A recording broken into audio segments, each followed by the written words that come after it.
Stan Jabalisco here, proprietor and operator of amateur radio station W1, GV Whiskey, 1 Good Vibrations. I recall my first CW operating frequency as a novice in 1966, and I've discussed that in at least one other video.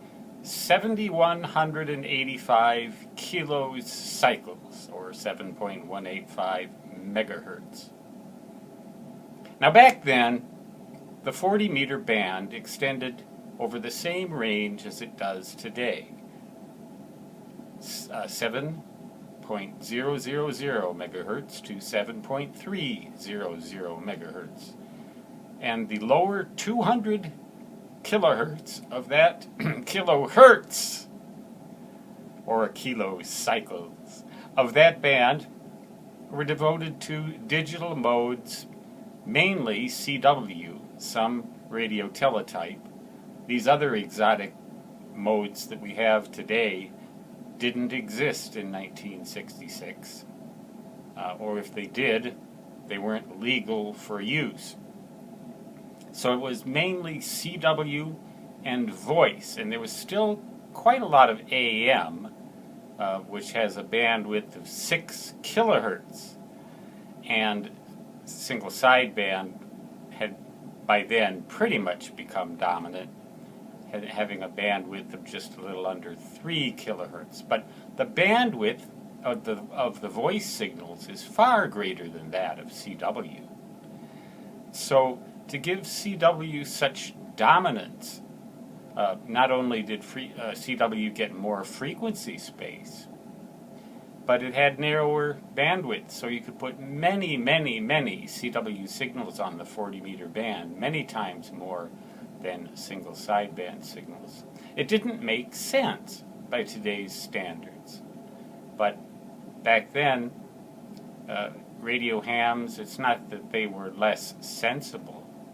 I guess it's that they just were still hearkening back to the very earliest days of radio, when CW, or Morse code, was the only mode. Back even in 1966, the code was king. Or maybe you should say the code was queen, not to be sexist or anything like that. But most radio hams were male, were men and boys.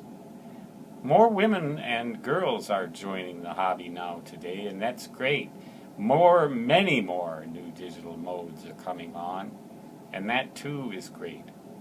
Single sideband, though, still pretty much the same as it's always been.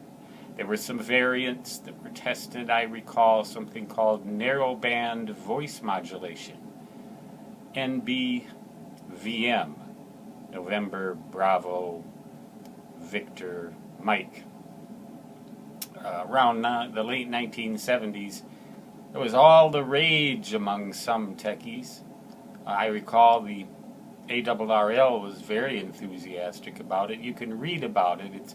It's a way of getting rid of sort of compressing, bandwidth-wise, a single sideband signal in a very interesting way, but it never caught on. I'm not sure why, but it never did. But even with that, to give 2/3 of the space on the 40-meter band to a mode that occupied probably 20 times, or 1/20th of the bandwidth per signal,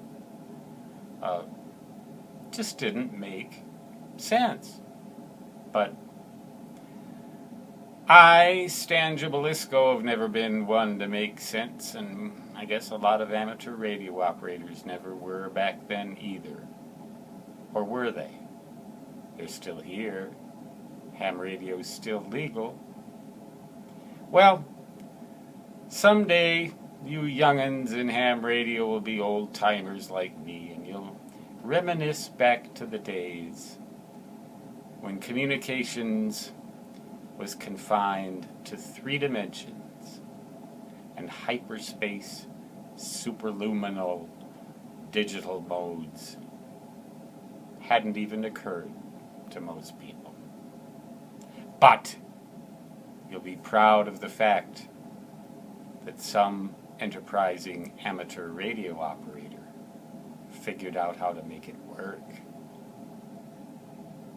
Stan Gibilisco signing off, saying 73, which means best regards in ham radio jargon, and so long, which, even in superluminal hyperspace communications, will always translate to da-da-da-da-da-da.